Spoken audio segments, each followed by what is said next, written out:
The summer of 2009 quietly marked the beginning of a shift I hadn't seen coming. I had just relocated to the city, full of ambition and ready to carve out a place for myself in the working world, leaving behind the comfort and predictability of my small-town upbringing. My early 20s were chaotic, a blur of impulsive choices and short-lived relationships. I never stayed long, always chasing the thrill of the next spark, never pausing long enough to build anything real. Trust, for me, had always been a fragile thing. I'd grown up watching my father betray my mother and witnessed her silent, hollow endurance. I promised myself I'd never let my life turn into that same tragic loop. But even with that vow hanging over me, I was still searching, restlessly, almost desperately, for something I couldn't quite define. Maybe it was stability. Maybe it was peace. That's when I first started hearing about Vanessa. Her name popped up here and there, casual mentions at dinners, background chatter during late-night hangouts. She was always someone's acquaintance, a familiar stranger orbiting the edge of my social world but never crossing into it. Until one night, she finally did. Our meeting wasn't dramatic. No sparks flying, no movie scene magic. Just a brief, unremarkable introduction at a birthday party hosted by a mutual friend. But something about her held my attention right away. There was a kind of polish to her, an air of effortless composure. She stood tall, almost 5 feet 11 inches, her lean frame complemented by soft waves of brown blonde hair that framed her face just right. There was something magnetic in the way she carried herself. I'd always been drawn to tall, slender women, and she checked every box I'd been conditioned to admire.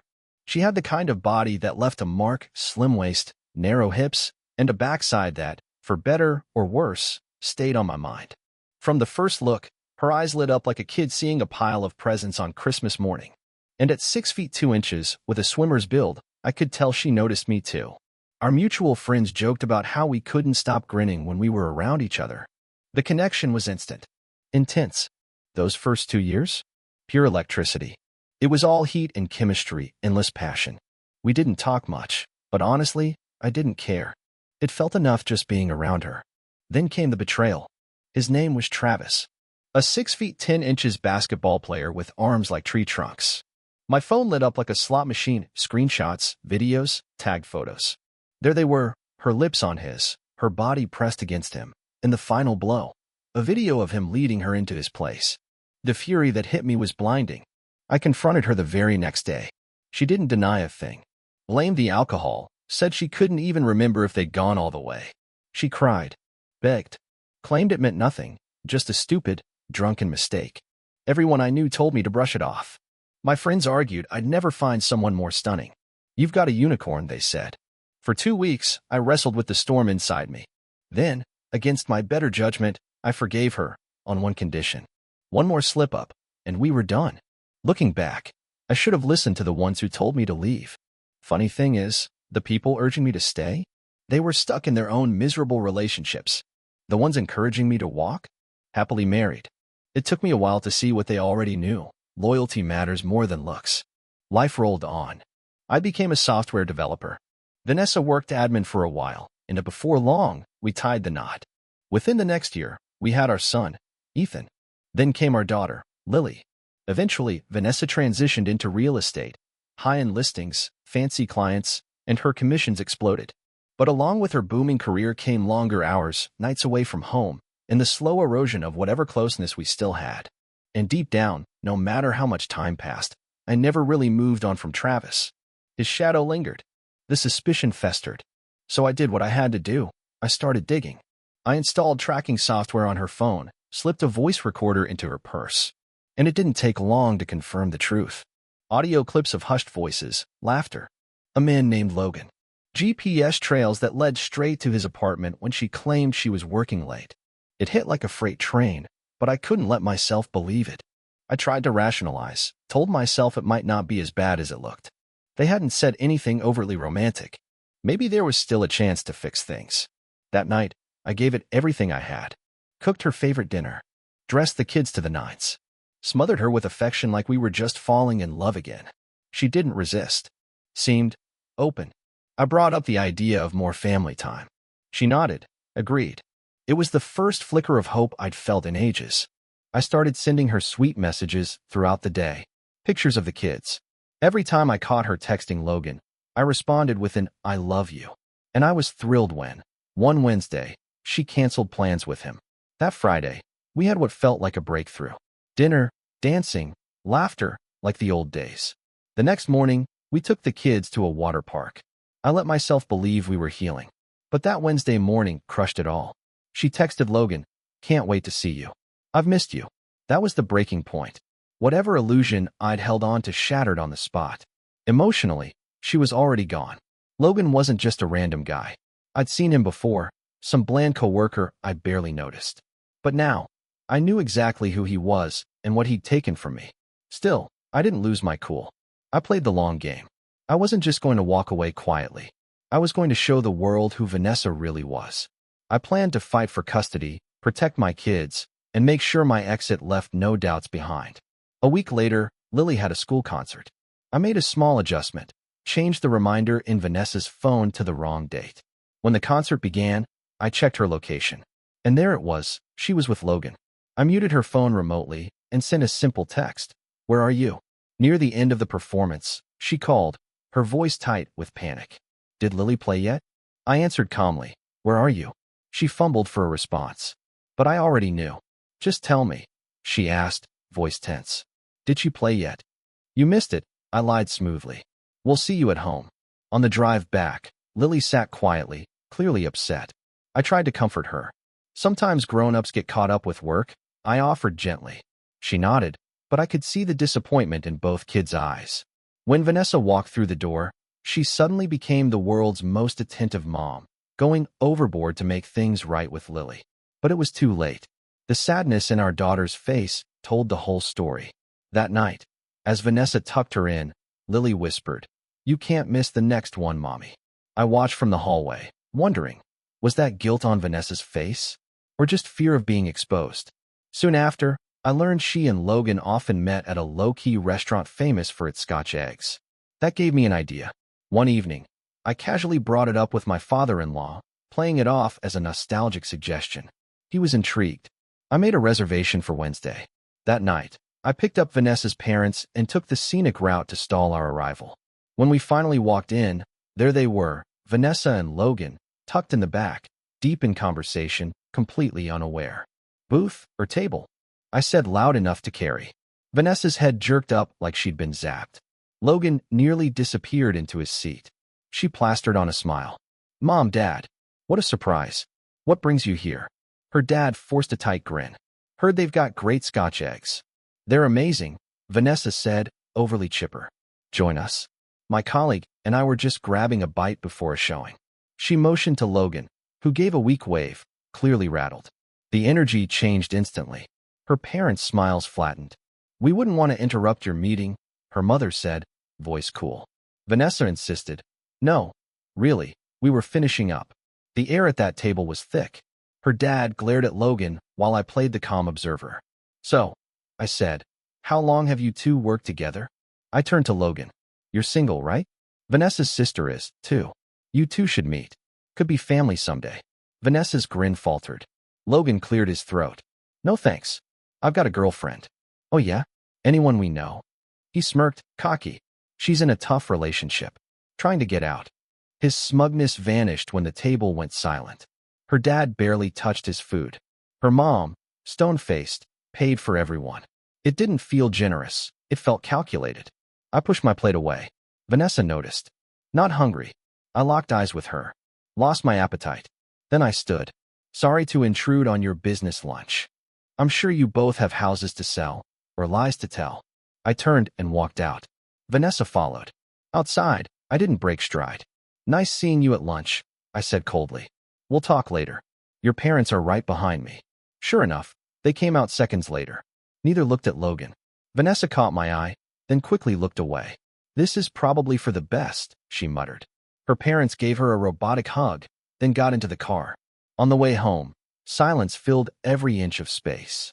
When we dropped them off, her mother hugged me tightly and whispered, "You've always been like the son I never had." Her dad, usually stiff, gave me a rare side hug. "Bring the kids around. I miss them."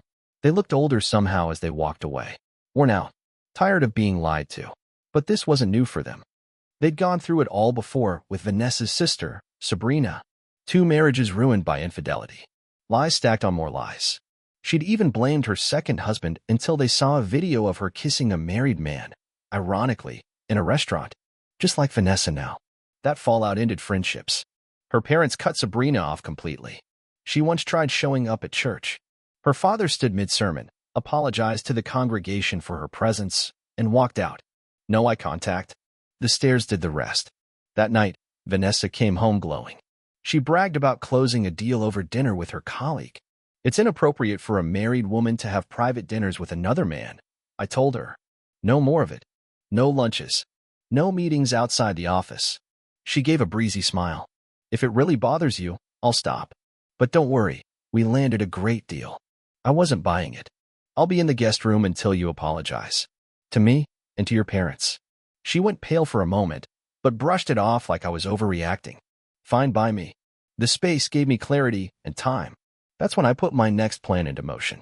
I installed hidden kill switches in both her and Logan's cars. I even tampered with his transmission sensor. He was too distracted to notice a thing. Days later, we divided parenting duties. Ethan had a football game, and Lily had a band competition. Vanessa had scheduled the afternoon to sneak off with Logan. From the stands at Ethan's game, I hit the kill switch. Minutes later, knock, knock, Logan answered the door, surprised. "You're back already?" he asked. "My car won't start," she snapped, clearly annoyed. "Perfect. Let's wait. It's not the battery. You want to ride home?" Logan asked. Vanessa shot him a glare. "No, idiot. After that restaurant mess, I can't have my husband catching you dropping me off. Call a tow truck. I need to get Lily. Let her dad handle it. He's at Ethan's game," Logan muttered. Just then, her phone rang. She answered in a completely different tone, sweet and chipper. "Hey, sweetheart," she said. "You on your way to get Lily?" "My car's acting weird. Might be the battery," she added quickly. "You want me to swing by and help?" I asked. "No, I already called a tow and reserved a rental," she replied, too fast, too rehearsed. "All right," I said.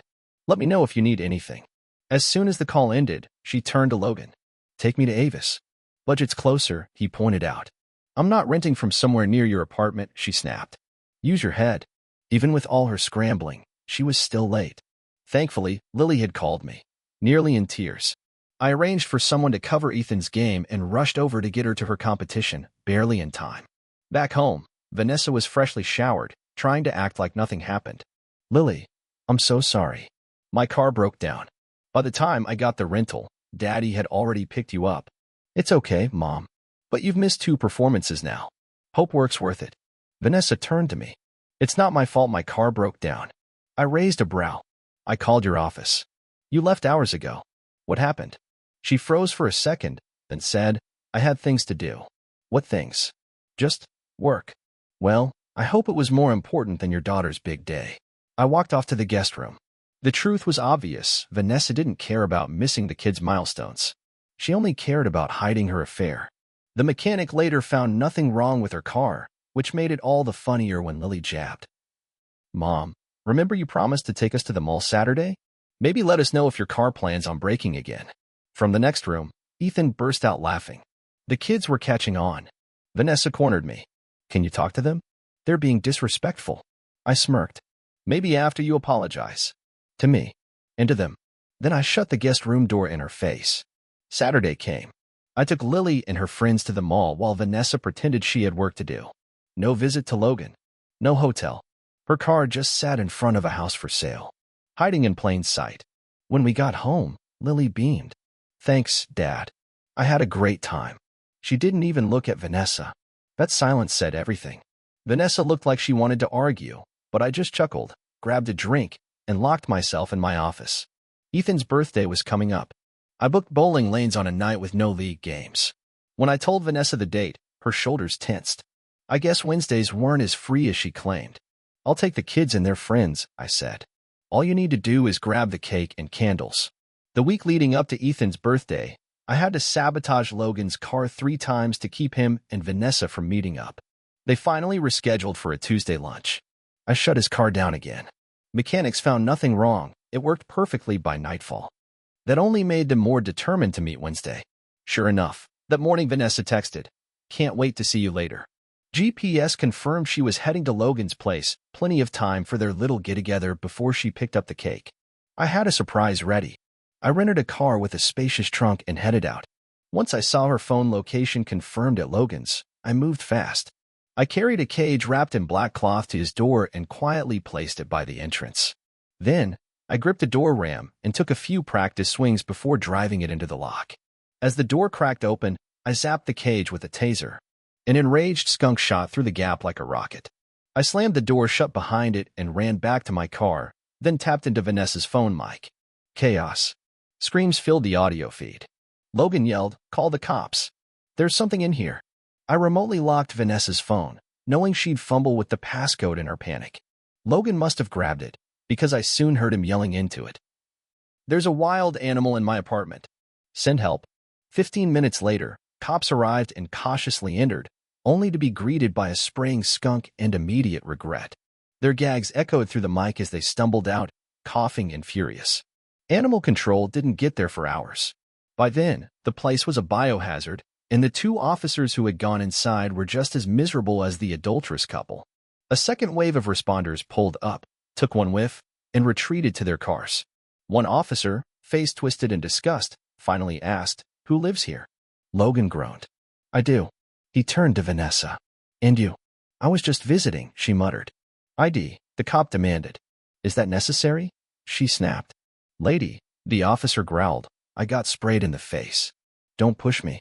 Vanessa reluctantly handed it over. The officer scanned it, then raised a brow. "So, how do you two know each other?" "We work together," she said quickly. "And what were you doing here?" "Picking up documents." The cop's expression didn't change. "And the skunk? He part of your job description?" Logan stammered, but Vanessa jumped in. "It was a gift." The officer blinked. "You got your coworker a skunk?" "He's not my boyfriend," she snapped. "I didn't say he was," the cop smirked. "So why the skunk?" "I thought it was a baby," she said, squirming. "He said he liked skunks. I just wanted to surprise him." But when the package arrived, it wasn't a baby skunk, Vanessa muttered. It jumped out fully grown. The officer stared at her, deadpan. "You buy all your coworkers exotic pets, or just this one?" Vanessa stayed silent. He turned to Logan and pointed toward the broken door. "And that?" Logan sighed. "It was already like that."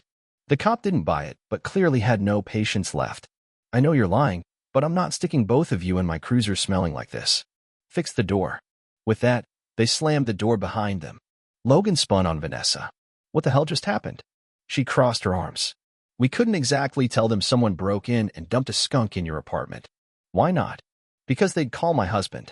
If he did it, he knows. If he didn't, they'd still tell him I was here." Her eyes narrowed.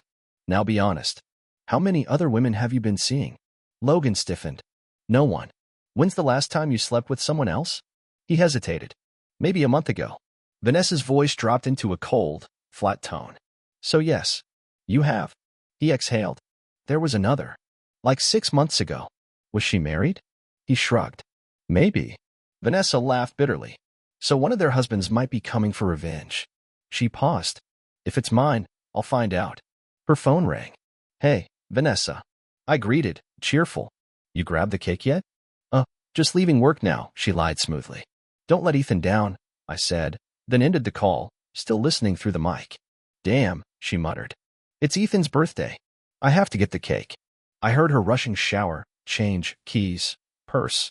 As soon as her GPS showed she was halfway to the bakery, I remotely shut down her car again. She cursed, tried to restart it. I let it crank on the 4th try. It stalled 3 more times before she finally arrived. She showed up late to the party, carrying the cake, but the smell hit like a wave. Guests gagged, fanning the air, trying not to react. Eventually, Ethan walked up to her, eyes tired. "Mom, can you just go home after the party?" On the drive back, Ethan turned to me. "Dad, why does Mom always miss our stuff?" I sighed. "She thinks she's doing what's best for the family. Sometimes it's hard to be everywhere. But you always are," he said. "And you make more money." I chuckled. "I've got a flexible schedule. Makes it easier to spend time with my 2 favorite skunks." "Dad," Lily groaned, but they both cracked up. The cake reeked so badly we had to toss it out. A few days later, I caught Vanessa sniffing around my car, checking my shoes like she was on a CSI episode. She crouched low, inspecting everything. I quietly recorded her, crawling around like a confused raccoon. She never figured out why her car stank, but mine didn't. 2 Saturdays later, I told everyone I was heading to the hardware store. Instead, I drove straight to Logan's apartment. His car was out front. Perfect. When he opened the door, his face went from confused to pale in 2 seconds. "I'm Vanessa's husband," I said, stepping inside. He froze. "I know you've been sleeping with my wife for over 6 months." Logan swallowed hard. "Man, it's not what it looks like. We're just friends." "Drop the act," I cut in. "I've got photos, audio, video. I didn't even need to hire a PI. But instead of going legal, I'm offering you a deal." His brow furrowed. "A deal? I'll pay you $2,000 for footage. Full consent. Her face in frame. Nothing vague." "You want me to film myself with her?" he asked, stunned. "Exactly." He hesitated, running calculations in his head, probably thinking about how much he spent replacing furniture after the skunk disaster. $2,000 and a release form, I added. He narrowed his eyes. "You already have proof. Why do this?" "I need leverage. For the divorce." Logan drummed his fingers. $3,000, and I'll do it." I smirked. "Deal. I'll set up a spa weekend for you two in another city. You get your footage. I collect it Monday." He sighed. "Fine. But don't tell Vanessa." I was already walking out. Wouldn't dream of it. That Saturday morning, I kissed Vanessa goodbye and told her I had an out-of-town conference. She smiled, clueless. By Monday night, I called Logan. "I'll pick you up." "Why?" he asked, wary. "I don't want to end up in the background of any footage." That shut him up. I drove him to a rest stop, checked him for hidden devices, then took the flash drive. I skimmed it right there. Crystal clear. Exactly what I needed. Her face. Her voice. Her consent. After verifying the paperwork, I handed him a cash-stuffed envelope. Logan grinned. "If you ever need another one, let me know." Easiest money I've ever made. The next morning, I met with my brother, his wife, and later, our parents. I laid it all out. Photos, messages, videos, a full timeline of every family event Vanessa had skipped to sneak off with Logan. I softened the evidence for her parents. Enough that they couldn't deny the truth, but not enough to shatter them. I told them not to contact her until I gave the word. By Wednesday, while Vanessa was with Logan, I sat the kids down. "Mom's been seeing someone else," I said gently. "I'm not sure if she still loves me." Their faces froze. "Are you getting divorced?" Lily whispered. "We'll talk to her together when she gets home." "Where is she now?" Ethan asked. I showed them her GPS location, Logan's apartment. Lily's lip trembled. "Is that why she keeps missing our stuff?" I pulled up her schedule. One by one, I showed them the days she'd chosen Logan over birthdays, recitals, and football games. They didn't cry. They just stared at the truth. When the kids saw that Vanessa had left Logan's place just in time to grab Ethan's birthday cake, they both broke down in tears. I held them close. "I love you both," I said softly. "No matter what happens, we're still a family." After 30 minutes of sobs and silence, Vanessa finally walked through the door. Her eyes flicked to their tear-streaked faces. "What's going on?" she asked, frowning. "Kids," I said calmly, "go to your rooms. I need to talk to your mom." They hugged me, shot her glares, and disappeared upstairs. Vanessa turned to me, voice trembling. "What is this? Why are they upset?" "Sit," I said firmly. "Why?" she asked, hesitating. "I know about the affair." Tears formed instantly. "No, I would never. If you're going to keep lying, we're done. Think about what you're doing to this family. We'll talk tomorrow." I walked away. She followed, pleading with me to listen. I shut the guest room door in her face. Moments later, I heard her whispering at Lily's door. "Sweetie, Daddy misunderstood. None of it's true." Lily texted me. "Can you make her stop?" "I'll try," I replied. "But she's lying to me, too." "Maybe you're wrong," she sent back, hesitant. "I have photos." In bed. Her reply was just, "Oh." I opened the door. Vanessa stood there, desperate. "Leave the kids out of this until we figure things out," she said. "I need to know what you told them," I replied. "I told them the truth," she said after a pause. "That you're seeing someone else." She leaned against the wall in silence. That night, I heard her crying alone in the bedroom. The next evening, after dropping the kids at their friends' houses, I waited in the kitchen. Vanessa walked in looking drained. "Sit," I said. She sank into the chair, quiet. "Had time to think?" She nodded. "Ready to be honest?" Another nod. "So? What's your version now?" She hesitated. "We got close. A few lunches. But it was just emotional. I never stopped loving you. I leaned back. If you think lying will save this, you've already lost. We'll talk Saturday, I added. The kids are staying with my parents. This time, she didn't follow me. Saturday morning, I returned from the drop-off. Vanessa was waiting at the kitchen table. Did you tell our families? She asked. Yes. She flinched. How could you do that? I folded my arms. Because you lied to everyone. I just made sure they knew the truth. That's not fair. I only kissed him. Now everyone's turned against me. I scoffed. You still can't admit it. She blinked rapidly. I exhaled. The kids are with their grandparents. We'll talk Tuesday. That night, after dinner with my family, I returned home. Vanessa sat in the living room, arms folded. We'll talk Tuesday, I reminded her, heading upstairs. Over the next few days, her friends flooded my phone with messages, begging, pleading for forgiveness on her behalf. It was just a mistake, they said. I called one of them on FaceTime. Want to see how innocent she is? Then I played the video. Their faces drained of color. They stammered something and hung up. I never heard from them again. Tuesday night, Vanessa came home looking beaten down. She dropped a bag of takeout on the table, our favorite pasta place. I joined her as she poked at her food. Hiding from everyone is exhausting, she said. No one talks to me. They think I'm a monster. No, I said calmly. You showed them the monster inside you. Her shoulders dropped. They said you showed them photos. I did. No one will show me. Can I see? I smiled, slow and deliberate. I didn't let copies get out. I won't humiliate our family. I pulled out my phone and handed it to her. She stared at the images, silent. Finally, she whispered, I love you. Can't we just forget this? I shook my head. If your love was so strong, why did you need someone else? I never loved him, she said quickly. Marriage is simple, I told her. Shared effort, honesty, and fun. I gave you 100%. You gave someone else the parts you were supposed to give me. She flinched, visibly. How long have you known? She asked. 7 months. Her breath caught. Why didn't you say anything? I hoped it was a one-time mistake, and that you'd come clean. Tears filled her eyes. I'm sorry. I studied her. How can I trust that? Because I love you, she whispered. I gave a bitter laugh.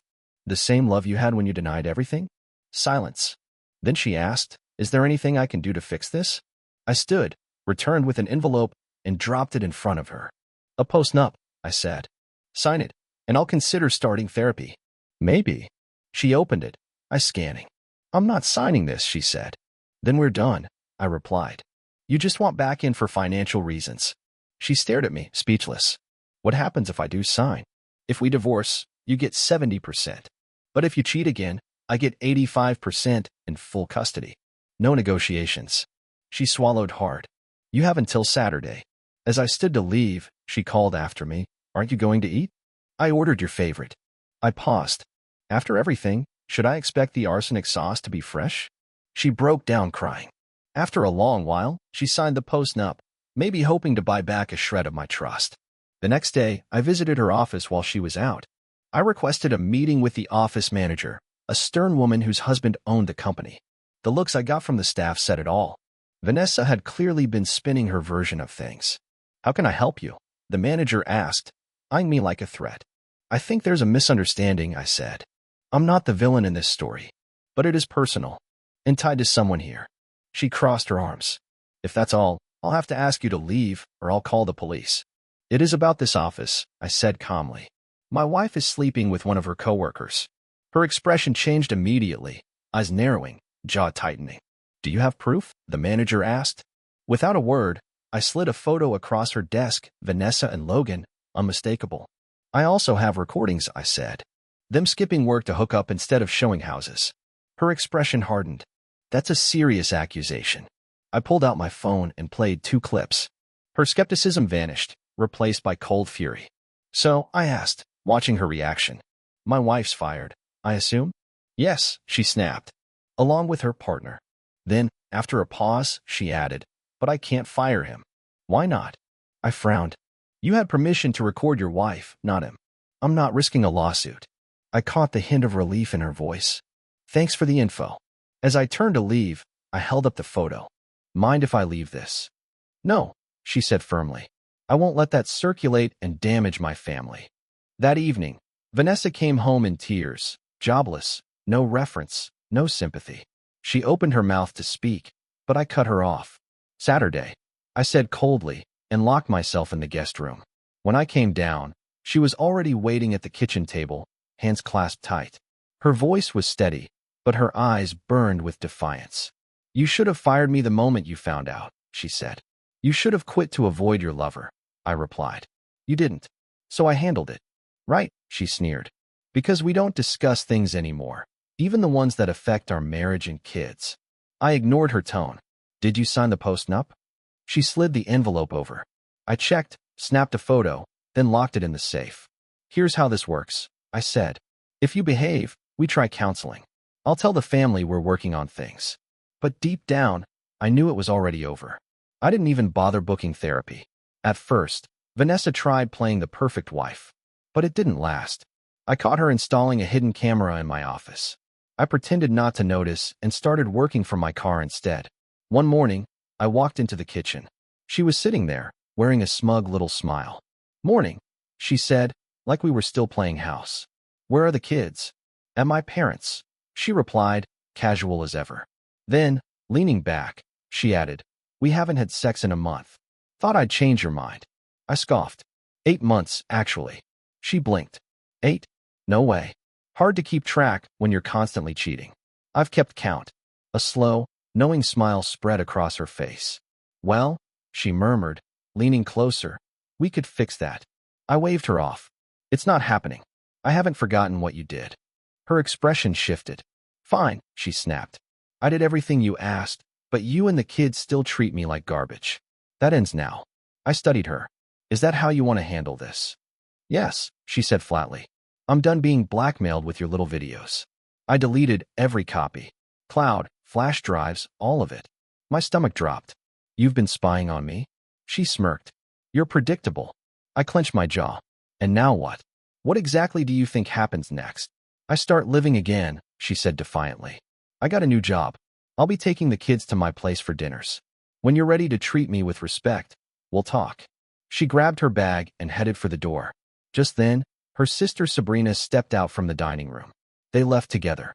For 2 months, Vanessa spun lies. Told the kids, her parents, even mine, that I'd faked everything. If he had proof, she said, he'd show it. With everything deleted, I had nothing. The kids were confused. Her parents believed her. Even mine started to question me. Only my brother and his wife stayed on my side. But I wasn't finished. I contacted Logan again. We made another deal. This time, I went big. A beachfront hotel in Florida. First-class tickets for him and Vanessa. $5,000 for new footage. I told him to record everything. On the balcony, full view. Logan tried to squeeze more out of me, demanded an upscale dinner. I agreed. To my surprise, Vanessa brought Sabrina along too. I had to buy another ticket. 2 weeks later, I sat in my car with Logan, watching the footage on my laptop. There she was, Vanessa. No denying it. Clear as day. I encrypted the video, uploaded it to the cloud, and slid the flash drive into my pocket.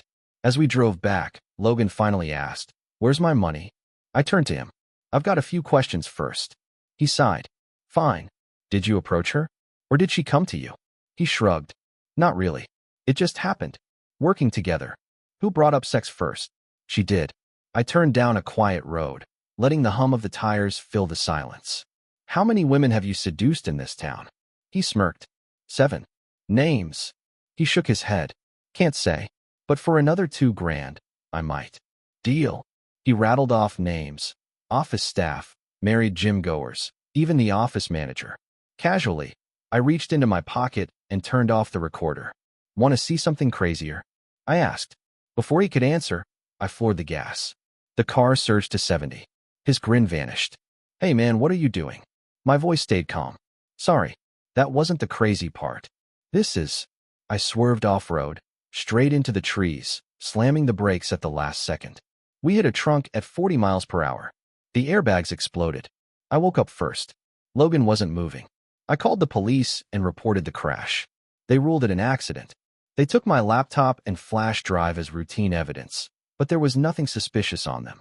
After a quick hospital visit, I went home, battered, bruised, and silent for a week. When Vanessa found out Logan had died, she called me. Her voice trembled as she tried to piece it together. I played dumb. The next day, the police came knocking. Yes, I admitted. I knew about the affair. I paid him to stay away from my wife, but he pushed for more. Then came the accident. They pressed harder. Are you saying you snapped? You crashed the car hoping only he'd die? I shook my head. You think I'd risk my own life just to take someone else out? They had no evidence. No intent. Just a wreck and two men lucky to be alive. One of them not so lucky. They backed off. A few days later, Vanessa called again. I want to meet, she said cautiously. We need to talk about our marriage.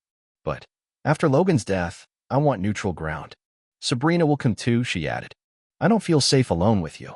I raised an eyebrow, though she couldn't see it. What do you mean? I won't meet at the house, she insisted. And I don't want this recorded. So that's the game. We'll meet at a hotel, she said. I'll choose the place. Fine, I replied smoothly. But I'll choose the room. She pushed back, demanded control. I didn't budge. No recordings, I said. This way, neither of us knows the room ahead of time. She hesitated, then agreed. Now I was really curious. Why all the secrecy? Why not meet at home? Why so desperate to avoid documentation? Saturday afternoon, I followed Vanessa and Sabrina to a hotel across town. At the desk, the receptionist offered us room 216. I'd prefer something higher up, I said casually. They looked disappointed. Guess their hidden mics were in 216. Probably slipped the clerk a bribe. In the elevator, Sabrina slid next to me, her hand brushing my hip. No matter how this ends, she purred, I hope we can still be friends. I gave her a cold smile. This is between me and my wife. Stay out of it. She pouted, but backed off. Vanessa never used to trust her around me. Apparently that had changed.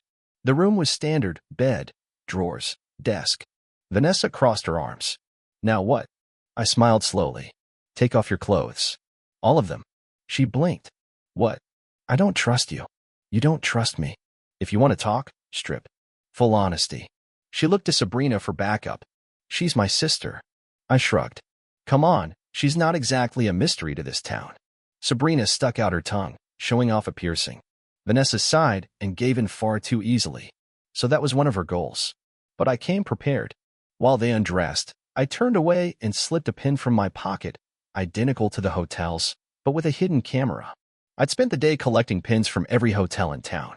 Once everything was in place, I folded my clothes and placed them in the bathroom, angling the pin toward the bed. Then, naked, I sat calmly at the desk. Vanessa and Sabrina sat across from me on the bed, their clothes in a messy pile. I leaned back. All right, now that we're comfortable, let's talk. I avoided looking at Sabrina. I wanted a serious conversation. Clearly, they didn't. Vanessa leaned forward, voice syrupy. I love you, darling. I chuckled. Like a favorite pair of shoes? Her smile faltered. That's not true. I really love you. Sure, I said flatly. As long as my credit card works. Annoyance flashed in her eyes. Don't be so dramatic. Our marriage can survive this. Survive what? I snapped. You drained everything we built, and now you want the knife back? Her expression hardened. Stop being melodramatic. It was a mistake. I nodded. One that ends in divorce. Her eyes narrowed. Don't be like that. It was just a little mistake. It wasn't little, Vanessa. It was deliberate. Like drowning puppies and pretending you didn't know they'd die. Her face went pale. I'm sorry I lied, she whispered. I was ashamed. When you confronted me, I realized how badly I'd messed up. Oh, you mean the first time I confronted you? When you said it was a misunderstanding. I kept going. Or the second time, just emotional? Or the third, we only kissed? Or when your friends swore it was a one-time lapse? She looked away. You only told the truth when I showed you proof. Sabrina jumped in. Let's not say things we'll regret. I turned, sharp. Regret? You're underestimating this. I stared Sabrina down. How many married men have you seduced? Vanessa's voice cracked. I'm sorry for what I did. Oh, now you're sorry. I asked coldly. So it's all okay? She looked at the floor, silent. You don't feel guilty enough, I continued. But don't worry. I'll help with that. Vanessa mumbled. It's not that bad. I let out a laugh. Not that bad? What's the difference between you and a con artist? You earned my trust just to exploit it. I didn't deceive you, she snapped. It was just sex. Marriage is a contract, I said. Trust, loyalty, commitment. You broke all of it. She crossed her arms. I kept my end. It was just sex. I stared her down, Voice steady.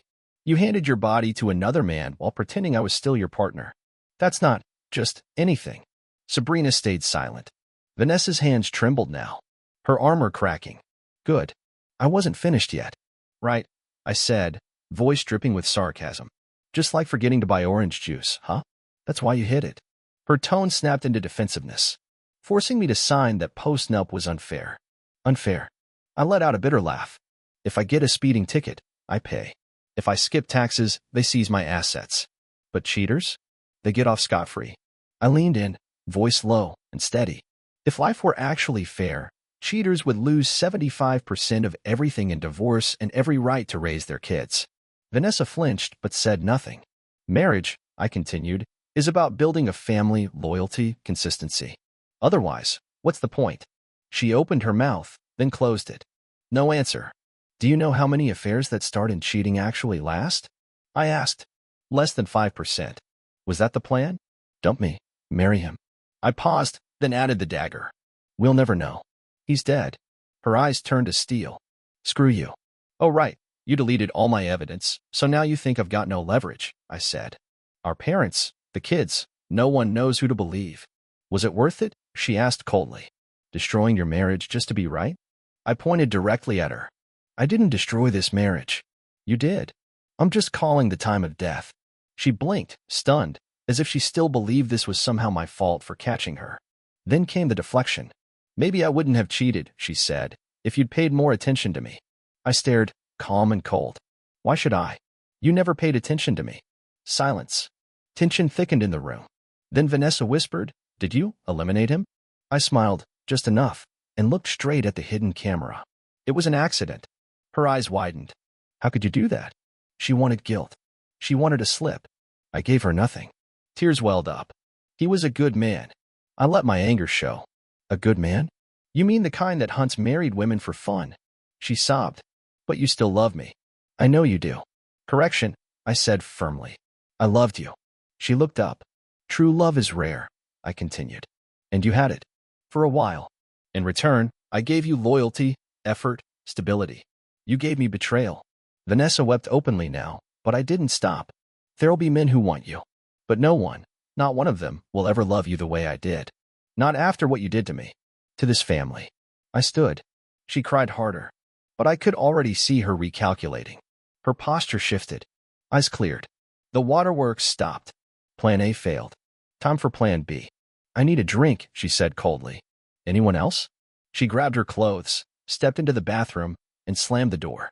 As soon as she left, Sabrina turned to me with a sly grin. You look delicious, she purred. Sabrina, I sighed. Now really isn't the time.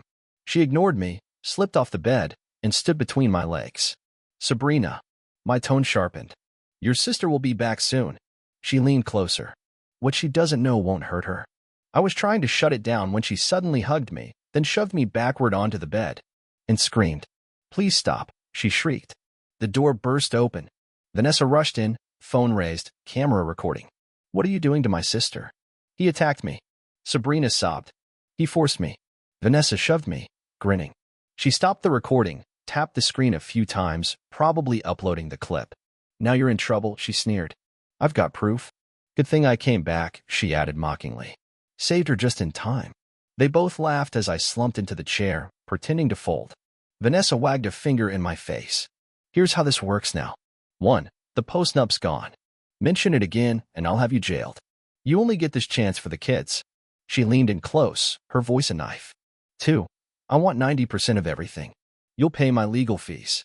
I get full custody, 50% child support, and 20% of your income for life. Her eyes sparkled with malice. Me, Sabrina, and that video will see you in court. You'll be in prison before you know it. I'd underestimated her. This had been the endgame all along. She and Sabrina left laughing like they'd already won. I watched them from the window, calm and quiet. Then I dressed, grabbed my real weapon, the pin camera, and left the hotel. The meeting had gone better than I'd hoped.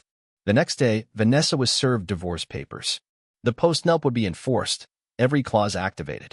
She called, voice full of venom. I've got the video, you bastard. I cut her off. You didn't delete everything, Vanessa. And I didn't show you everything, either. Use your video, and I'll walk free. But you? You'll rot in jail. She fell silent. Vanessa was smart enough to know when she was gambling with a stacked deck. Too many unknowns. We both hired lawyers. I held my ground. The post-nup would be honored in full. I gave my attorney transcripts from the original recordings dated before the agreement. My legal team notified hers that the deleted files were in the process of being restored. The video Sabrina staged? Worthless. The footage I had? Gold. Legal back and forth dragged on. Weeks blurred, but time was on my side. Vanessa had played her hand. Now it was my turn. I didn't care anymore. I was ready. Vanessa assumed I'd fold. She hired a high-end attorney, confident I'd foot the bill like I always had. But when negotiations stalled, the court set a trial date. A few days before the hearing, I sent registered letters, one to Vanessa, one to Sabrina, both addressed to Sabrina's home. The envelopes looked official, complete with CDC branding. The message? Logan had tested positive for HIV shortly before his death. The letters warned them to get tested and advised no sexual activity for at least 12 months. They also stated that a CDC representative would soon contact them for a list of their recent sexual partners. Just a little pressure. Just enough to rattle them. On trial day, the judge looked unimpressed at both of us. Vanessa claimed she signed the post-nup under duress, terrified of losing her family. She denied any actual cheating and claimed the transcripts were manipulated or taken out of context. Her tears were practiced, timed perfectly to fall as her attorney spoke. I kept my statement simple. The post-nup existed because she cheated. She signed it not because I forced her, but because she knew she had no ground to stand on. I argued she was unfit to parent and that the agreement was completely fair. The judge looked up. What evidence do you have of infidelity? My lawyer calmly presented the restored recordings, video and audio, matching every word in the transcripts. The judge frowned. Why are you only presenting this now? The originals were deleted, my lawyer replied. We just recovered the data this week. The judge turned to Vanessa. Did you delete the recordings? Vanessa stammered. Yes, but... We also have a recording of her admitting that, my lawyer added smoothly. Vanessa had thought she'd won when she wiped my devices and planted a camera in my office. She never knew about the encrypted backups, flash drives, offsite storage, hidden redundancies. The judge wasn't impressed. Judges hate destroyed evidence. Vanessa's attorney looked like he was about to throw up. Did the transcripts match the recovered recordings? The judge asked. Vanessa's lawyer hesitated, then sighed. Yes, Your Honor. The judge turned to Vanessa. Do you want to dispute their authenticity? She shook her head, eyes fixed on the table. That settles the post-nup's validity, the judge said. Your claim of coercion is void. He paused. However, these recordings are from before the post-nup. Do you have proof of infidelity after she signed? Yes, Your Honor, my lawyer said, pulling out the final piece, video and transcript. This confirms post-nup violation. The judge raised an eyebrow. Why are you presenting this now? The footage was held by police during a separate death investigation. We weren't sure it still existed until recently. He turned to Vanessa's lawyer. Have you reviewed it? A long exhale. Yes, Your Honor. But we believe it's inadmissible, no consent, questionable date. My lawyer was ready. The footage was recorded from a public balcony. No expectation of privacy. No consent required. And we can confirm the date. The judge leaned forward. How? My client paid for the plane tickets, hotel, and meals for Vanessa, Sabrina, and her lover. Timestamps lined up perfectly with the footage. A hush fell over the courtroom. Did you consent to your wife's affair? The judge asked. No, I said plainly. Then how did you end up paying for the trip? I sighed. I paid her lover to stop seeing her. He used the money to take her on that trip instead. The judge tilted his head. Can we verify the location? In the video, the hotel sign is visible, my lawyer said. It's unmistakable. The judge stared at me. How did you get this footage? I paid for it, I said flatly. He offered. I accepted. The judge looked curious. Why go to such lengths? For the divorce, I replied. It was cheaper than hiring a private investigator, my lawyer added. If authenticity is in question, he continued, Sabrina was on the trip. She can confirm everything. All eyes turned to Sabrina. She squirmed. Vanessa looked like she might explode. Reality was sinking in. Most of what she thought was a secret, passionate affair had been recorded and sold to me. For $3,000, I'd secured everything I needed. She'd have paid 10 times that to make it disappear. Too late now. Vanessa quickly whispered to her lawyer, who stood and requested a recess. The judge agreed. When we returned, Vanessa's lawyer spoke. Your Honor, we've just received a new video that shows the defendant committing both infidelity and a serious crime. This would nullify the postnup. Vanessa and Sabrina nodded solemnly. The judge raised an eyebrow. You confirm this video is real? Vanessa folded her hands. Yes, Your Honor. I didn't want to put the father of my children in jail, but he's manipulative. I have to do the right thing. The video played. Sabrina screamed. Please stop. Vanessa burst in, phone recording, shouting. What are you doing to my sister? Sabrina sobbed. He attacked me. Then the phone hit the floor. The clip ended. The judge stared at Vanessa. What happened after this? Feigning distress, she replied. I locked myself in the bathroom. I told him if he didn't leave in 2 minutes, I'd call the police. I uploaded the footage to the cloud and waited. Then he left. The courtroom fell silent. Tension rippled through the room. Vanessa's parents stared at me, suspicious. But I didn't flinch. They weren't ready for what came next. I felt bad for her parents. They were caught in the middle, blindsided. But I wasn't worried. I was ready. The judge turned to me. Response. My lawyer stood calmly. Your Honor, we have a video that refutes this false claim. Vanessa's lawyer jumped up. Objection. Surprise evidence. The judge cut him off. Let me get this straight. You can present a surprise video, but they can't rebut it with one from the same event. The courtroom chuckled. Vanessa's lawyer sank into his seat, defeated. Vanessa turned pale. She must have realized we had footage from the bathroom, and all her makeshift attempts to block sound hadn't worked. The video played. It showed us stripping to confirm neither party was wired. Then it showed Sabrina staging the fake assault, tackling me onto the bed and screaming. The best part? Vanessa and Sabrina laughing afterward, plotting their next move. The judge glanced at me. His expression softened. Maybe he'd lived through something similar. Or maybe he was just tired of seeing the system manipulated. Vanessa leaned in and whispered furiously to her attorney. He shook his head. There was nothing they could do. Before we presented it, my lawyer had scrubbed the footage for anything that could be twisted as self-incriminating. Even one clip showed Vanessa's lawyer advising her that my statements weren't damning. That must have eaten her alive. Plan A. Seduce her way to forgiveness. Plan B. Trap me into confessing something about Logan's death. Plan C. The fake assault with Sabrina. Every move backfired. Sabrina tried to sneak out during the playback, but the bailiff intercepted her and made her sit down. For one brief moment, I saw something I hadn't seen in Vanessa in years of shame.